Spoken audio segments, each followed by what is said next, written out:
요즘 부쩍 들어서 이런 질문이 되게 많아요. 제가 인정과 받아들이는 것이 얼마나 우리 자존감에 중요한 것인가에 대해서 말씀드렸었는데도 잘 안 보셨나 봐요. 아니면 제가 조금 설명이 부족했다거나 이해를 이제 잘 못하셨을 수도 있기 때문에 여러분 제가 너무 중요한 얘기를 해드릴게요.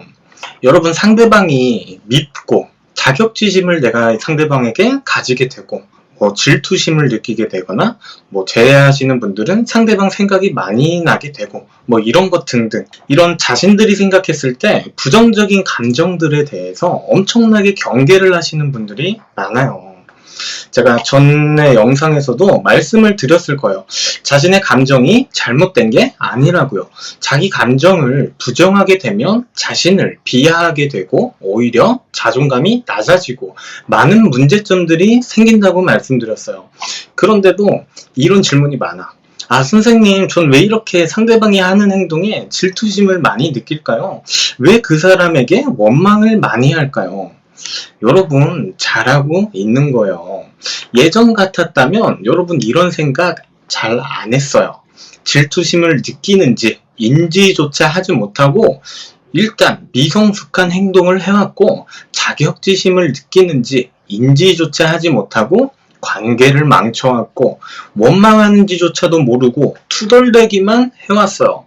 그런데 여러분 이제 그래도 내 감정을 직시할 줄 아는 현실을 직시하게 되는 여유가 생기기 시작한 거예요. 그 덕분에 내 남친이 내 여친이 그럴 수도 있지 저럴 수도 있지 내가 자존감이 현재 낮은 상태인가? 예전과는 다른 생각을 하게 되는 여유가 생기는 겁니다.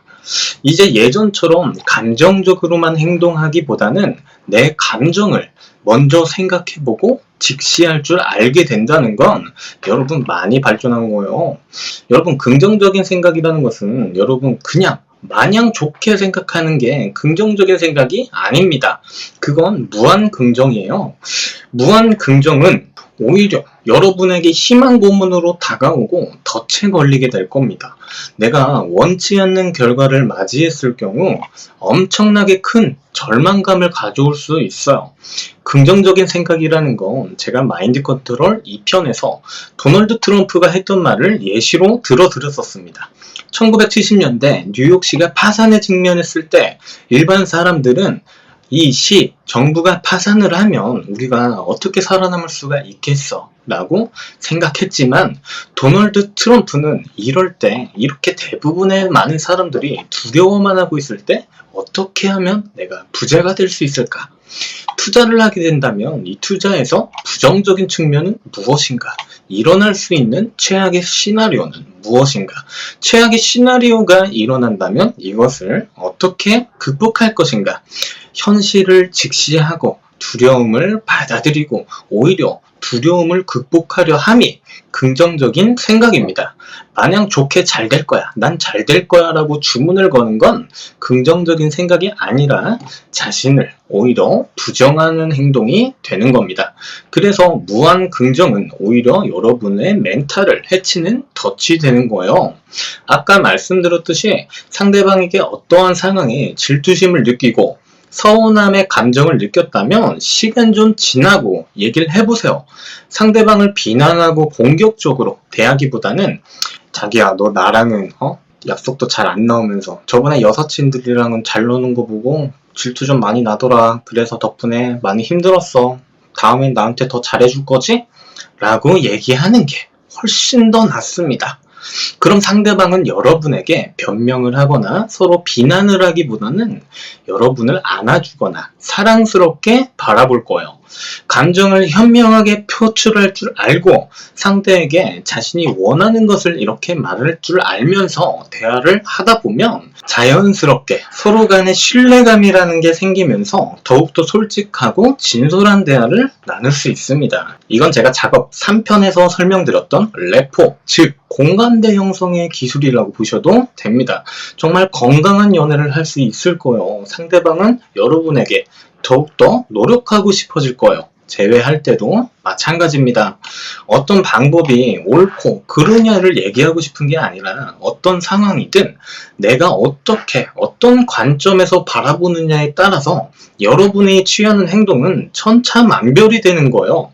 저게 꼭 정답이라고 말을 하고 싶은 게 아닙니다. 사실 저 같은 경우에는 서운함이라는 감정이 생기는 시점부터 이 상황부터 어떤 것이 궁극적인 문제인지, 나의 어떤 상황 때문에 내가 전보다 예민하게 받아들이고 있는 건지, 아니면 서로의 어떤 상황에 문제가 있는 것인지 먼저 문제를 파악하려고 하기 때문에, 사실 저는 저렇게 말을 잘 안 해서 오히려 남사친을 만나고 온 여친이 저에게 섭섭함을 느끼는 입장이 되게 만들지만, 저런 방법 또한 현명하게 대처하는 방법이라고 보시면 되는 겁니다. 여러분은 제가 아니잖아요. 그래서 자신의 감정을 마냥 참는 것보다는 현명하게 감정을 상대방에게 전달할 수 있어야 된다고 하는 겁니다. 왜? 사람은 감정을 참는 것은 한계점이라는 것이 있어요. 참다 보면 폭발을 합니다. 그럼 여러분, 이해관계라는 것은 얽히게 돼요. 왜? 누가 참으라고 한 사람이 없기 때문이에요. 여러분은 그냥 급발진하는 감정적인 사람 취급을 받기 때문에 감정은 참는 것이 아니라 감정의 배출을 현명하게 할 줄 알아야 된다는 거예요. 저라고 해서 항상 감정 조절을 잘하고 예민하지 않는 사람이 아니거든요. 감성적일 때도 있고 감정적일 때도 있고 예민할 때도 있고 기쁠 때도 있고 간혹 질투심이 날 때도 있고 가끔 개빡칠 때도 있습니다. 사람이기 때문에 너무 당연한 거라는 거예요. 다만 내가 실수를 했다면 이 실수를 어떻게 바라보게 되느냐, 감정을 어떻게 현명하게 얘기하느냐, 다스리느냐 차이일 뿐입니다. 누가 더 잘했고 누가 더 못했고 피장파장의 오류로 잘잘못을 가리는 것은 문제의 해결이 아니라 문제가 더욱더 악화만 된다는 사실. 그래서 재회에서 꼭 미련이 있다고 해서 재회가 더 안 되느냐? 절대 아니라는 겁니다. 이거에 대해서는 언젠가 기회가 되면 업로드를 해드릴 건데, 미련이 있으면 그냥 인정을 하세요. 미련이 있을 수도 있죠. 꼭 쿨해야 재회가 잘 되는 게 아니라고 말씀드렸습니다.